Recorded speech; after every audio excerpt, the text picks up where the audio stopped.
Hey, thanks so much for joining us here on 9 News Plus, on Facebook, all the ways that you're getting us here for a detailed look at your Colorado weather forecast. I'm Meteorologist Chris Bianchi. And by the way, if you're joining us on Facebook, if you type in a question in the little page below, or the comment section below, I will try and answer any of those questions that you might have. Unfortunately, if you're asking if we're looking at any meaningful chances for rain or snow over the next few days, the answer is no.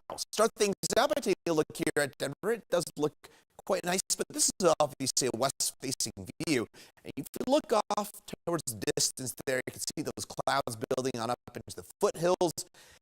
That, folks, is where it is snowing, where it is actually precipitating. But here in Denver, we're stuck with this dangerous fire condition.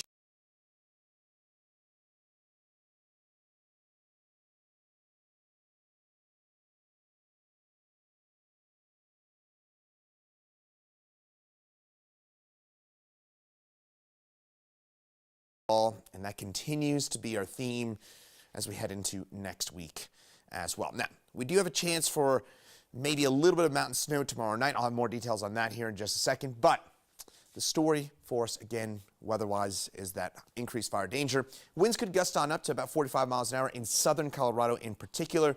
Denver, Boulder, the concern is it's a very dry air mass, and it's still a little bit windy out there with those winds gusting on up into the 20 to 30 mile an hour range for most of us. So not quite as windy as yesterday, but you will certainly notice the wind if you're heading to the ball game tonight. I know there's a million people from Chicago going to go watch the Cubs tonight. If you're one of those, it will be a little bit on the windy side. If you're, of course, a plain old Rockies fan like me, you're heading to the ball game tonight, just notice it'll be a bit on the windy side this afternoon and tonight. So winds gusting on up around 30 miles an hour. Those winds do die back down pretty quickly after dark, and then tomorrow afternoon and tomorrow night, those winds kick back up again, especially for our friends here in eastern Colorado. I know some of those gusts getting on up into the 40 to 45 mile an hour range tomorrow afternoon and tomorrow night.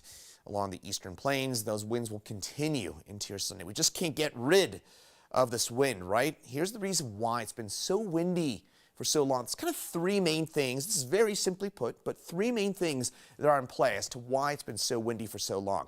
Strong jet stream. Now, that tends to be the case this time of year. We're in the middle of April, and April, of course, in spring, which means it's a transition season, which means you've got really warm temperatures below us and really cold air above us in Canada, northern U.S., and that clash leads to a very strong jet stream, the narrow ribbon of really strong winds, about 30,000 feet up. That dictates a lot of our weather.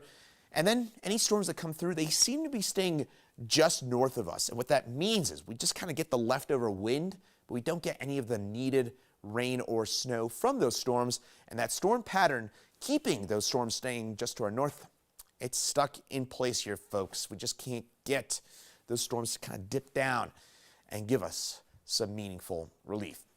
Temperatures right now, mountains, 40s, 50s generally speaking, 50s, 60s, eastern plains, a few spots topping 70 in the southeastern corner of our beloved state. Today, temperatures rising on up into the mid-60s, not quite as windy as yesterday. Those winds gusting on up, in some cases, maybe 30 miles an hour in Denver. So again, not as windy as yesterday, but it will be noticeable. It will still be windy, and unfortunately, that does keep that fire danger on the high side. 50s, 60s, eastern plains, except a few spots here in the southeast corner. Could get near 80 in Lamar. Mountains 40s and 50s for those highs. Now, slightly different view as you head, well, I don't know, 50 miles west of Denver. You get up to the Eisenhower Tunnel. Look at that. That is snow. That is actual real meaningful precipitation for us up here by the Eisenhower Tunnel. And that is with some leftover snow showers that continue for us this afternoon into the higher terrain. This is very light in nature. I don't think we're going to be seeing much in the way of travel impacts from that. But we do have another weak storm system off to our north and our west. This one's going to kind of skirt by us here into Colorado tomorrow night, and that could lead to some more mountain snow again tomorrow night and perhaps early on your Easter Sunday morning. So as we head over the next few hours, again, some of that light snowfall, mainly north of I-70 on up by Berthoud and Rabbit Ears Passing, some of that light snow. But then tomorrow afternoon, tomorrow night, really after dark, we'll see some of that snow work its way back in from the north and west. And that will continue through the night tomorrow. And by Sunday midday or so, we're just looking at some leftover snow showers for us here into the higher terrain before this finally wraps on up by your Sunday afternoon and your Sunday night. Temperatures for tonight, a lot of 30s and 40s into the eastern plains, into the mountains, a lot of 20s and 30s, generally speaking. Now for tomorrow, one thing you'll notice here into the Denver areas, we'll not get, unfortunately, any rain or snow, but what we will get is some cloud cover, and a fair bit of it too, especially tomorrow afternoon. So it might not feel as warm as 65 degrees, and that high might be actually a little bit on the early side, maybe around midday or so is when we get those temperatures into the mid-60s. But then we'll get some blustery conditions move their way in during the afternoon, and those clouds, so it'll feel kind of cold or chilly tomorrow afternoon. So again, if you're heading out to the ball game tomorrow night at Coors Field, it does look like we will be looking at some kind of coolish weather, at least compared to tonight. Tonight should be pretty nice out there at the ballpark. Tomorrow, probably a little bit cooler, or at least feeling that way. Highs tomorrow, 50s, 60s eastern plains, 40s, 50s on up into the mountains. 7-day forecast, as mentioned, no relief in sight from this just persistent dry pattern for us. A lot of 60s over the next few days. And we will be looking at those temperatures also getting on up into perhaps the near 70-degree temperature, near 80-degree temperature range by next Tuesday and by the end of next week. Taking a look down to see if we've got any comments, questions. Yvonne is asking about warm weather tomorrow, if we're going to have warm weather tomorrow.